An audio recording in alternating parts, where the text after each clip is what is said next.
フルカウンター。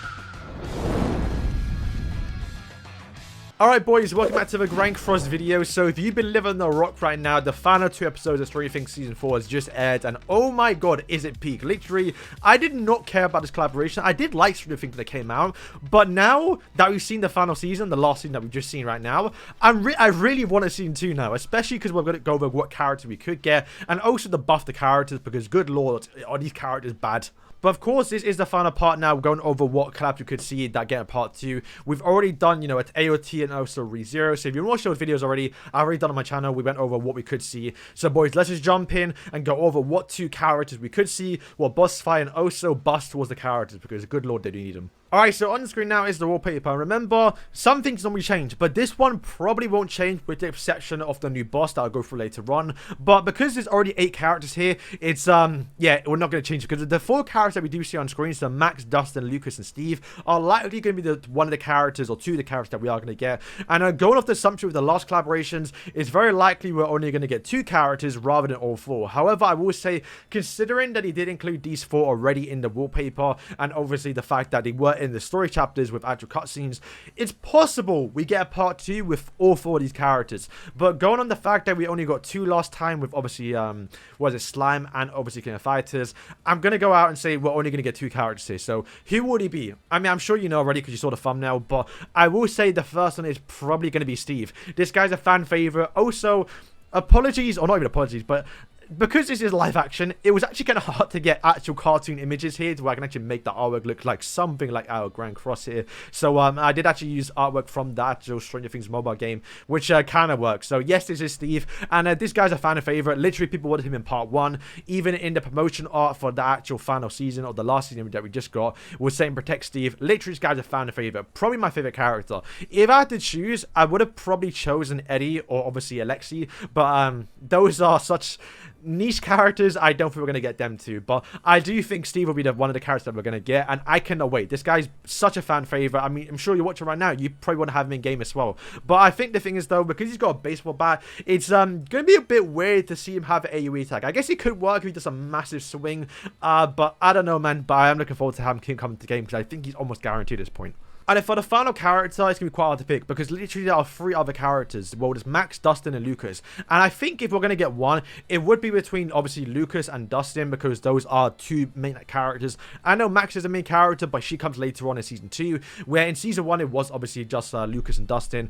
And I think picking between one of them will be quite hard to do. So I think the best way to do it would be make them an actual dual unit, which you saw in the thumbnail. So yes, I do believe these 2 will be a dual unit, which I think will work quite well, because if you look at, obviously, Lucas and his actual, like, artwork that he does do in other games, and even in the actual promotional art for the series, he has got a slingshot. So I do think if we're going to have a dual unit, he'll be the attacker. One of his skills will be a single target or AoE attack skill where he shoots his slingshot. And if you look at Dustin, he's more of an actual support character. He's the one on the walkie-talkie, so I think he may be a buff character. So one skill will be Lucas attacking, and the other skill will be obviously Dustin actually using a buff skill. And I think that's probably the best way to do it, and I think probably the most likelihood here. We haven't actually gotten a dual unit in game so far, and from what we've seen with actual, you know, transformation characters, AOT was the first collaboration to introduce that mechanic in the game. And you could argue we do have dual characters in the game already with obviously Hawk and Elizabeth, but we haven't actually gotten a dual unit in game, like a true dual unit. We've only seen Oz and Hawk, who like kinda are, and then I guess the main one would be Hawk and Elizabeth.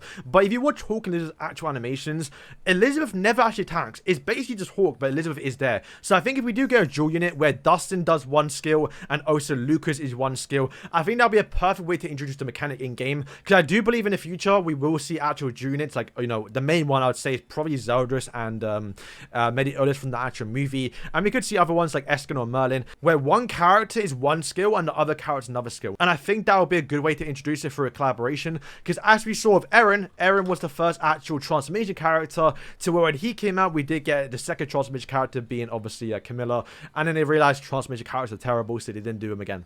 But yeah, those are the 2 characters. I think that'll be the best way to do it, so we can actually get 2 of the kids, the final 2 kids. Of course, not including Max, because she's not really I mean, she's a main character, but later on.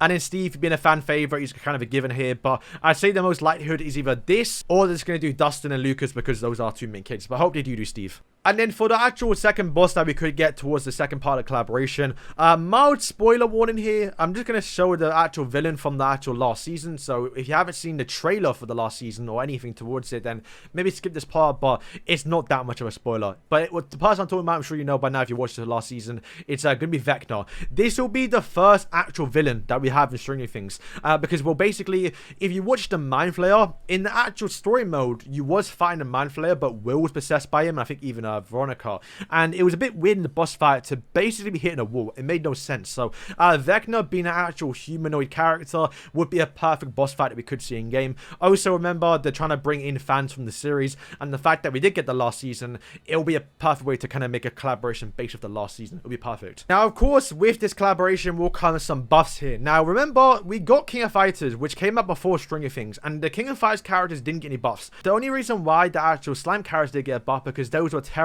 and came out literally on the launch of the game. However, considering how bad, like really bad these characters were, I think they need a buff. I mean, honestly, boys, I'm being real with you lot, the buff is not even going to save them, but we'll go for it. Alright, so let's talk about buffs and also relics. Now, I think all the Stranger Things characters more or less do need some actual substat buff, but however, I think if they do actually get some good relics, then they might be kind of fine here. 11, her AoE skill, the wave, is unique to her, so they could actually buff this skill without actually changing any other character in the game, and I think that'd be kind of fine. Once again, I think considering how bad her stats actually are, maybe they could get away with actually not buffing it, and instead just buffing up her stats with an actual relic or whatever they decide to do for her.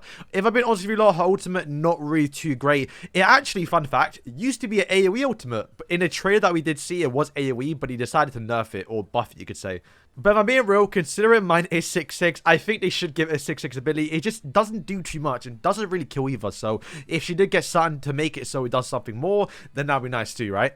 And then honestly, for her relic, I think they should make it a reverse Lottie Merlin. So Merlin does more damage the more HP she does have. Well, I think she should probably do the same, but make it to where she has low HP, she's doing more damage. Because remember, every single time 11 does attack, she's losing HP. So hypothetically speaking, the more HP she does leave, the more damage she does do. Also, if they really want to, they're going to also throw in a Diane passive too, to where the accumulated HP that she does miss out on, like Diane, she also increases damage dealt too. I think that would be the only way to make the character usable, and also will kind of make sense of a passive, and also her getting damage, considering she is very squishy, might be more helpful too with her doing damage. Alright, so for Will, I think the best thing to buff up here will be the passive. Honestly, it's terrible. Whenever an ally or yourself drops below 50% HP, you become invincible, but also have your ultimate move gauge sealed, and also have all your stats decreased by 20%. That is just an outright drawback. Literally, them making you below 20% HP is a benefit for them, because literally, it's a drawback of using this guy. So I think the best thing to do is, to be honest with you lot, increase their stats by 20%, or outright remove that passive to where you just become invincible. Simple as that, right?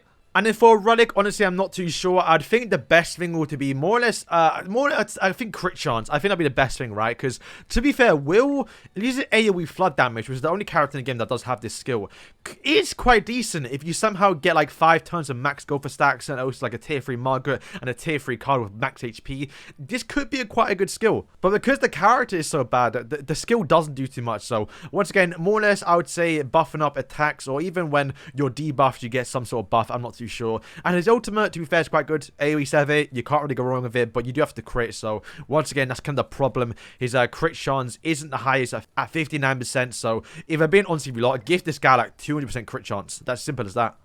Jim is actually the only usable collab character right now, and to be fair with you lot, he doesn't really need a buff right now. I think considering that he has got the old drain skill, they should definitely buff it to where he does deplete 2 ultimate gauge on his tier 2, just to keep him updated with Terry and the other characters that do drain nowadays. And then also his passive, I think it's fine. I think honestly he's not a bad character. I think simply giving him a relic would make him actually good enough, and also giving him an outfit could be quite good too, just to give him max stats here basically.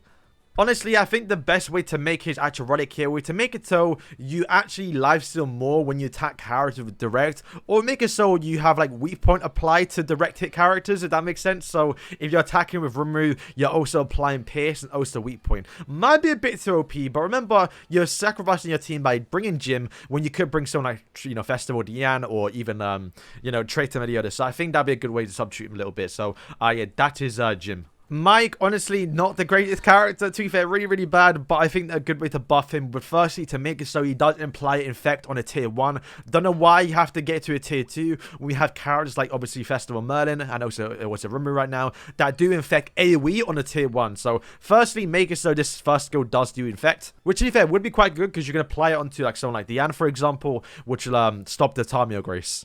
And then for his relic, I thought it might be a bit broken, but once again, this character is really, really bad, and he does need a really broken relic to make him usable, is to make him the reverse that we have with the actual red A lane right now. So red A lane's passive is your buffs in deathmatch are 1.5 times higher, basically, right? Where I think they should do the same, but make it so Mike does that for debuffs. So when he does apply a debuff, for example, if he does apply his attack rate stat down, rather than 30%, it's now 1.5 times higher, so it actually is 45%. And this would be a universal debuff for his team.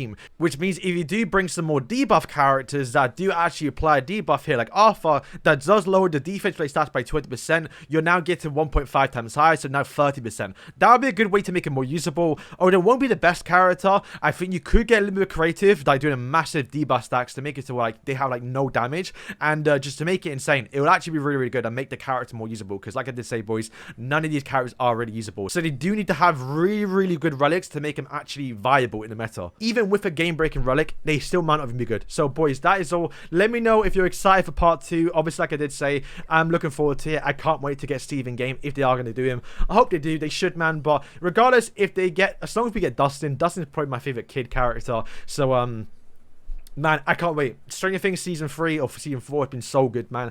I am actually looking forward to getting a part 2. Even more to get an AOT, because literally, this is one of my favorite series now. So boys, thank you for watching, and yeah.